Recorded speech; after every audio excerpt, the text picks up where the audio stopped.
បាទសួស្តីបងប្អូនអរគ្នាវិលសារជាថ្មីទៀតហើយក្នុងការកោះទៅលើក្របល់កំប៉ុងអញ្ចឹងណាខ្ញុំឃើញមួយនេះគឺផ្ទុះទៅរឿង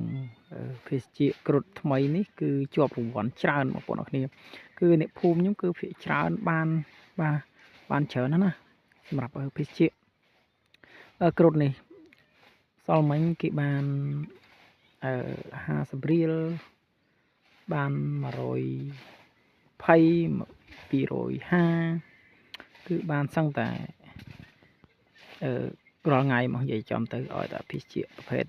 គ្រុឌនេះអញ្ចឹងក៏យើងមកសាល់បងថាតើវាត្រូវដែរអញ្ចឹងណាហើយសម្រាប់ការទិញនេះយើងមិនប្រកាសថាវាត្រូវ 100% ទេក្នុងការមើលហើយទៅលើរង្វាន់អញ្ចឹងណាប៉ុន្តែយើងមកសាក់លបងថាតើភេសជ្ជៈមួយកំប៉ុងនោះវាអាចនឹងត្រូវបាទ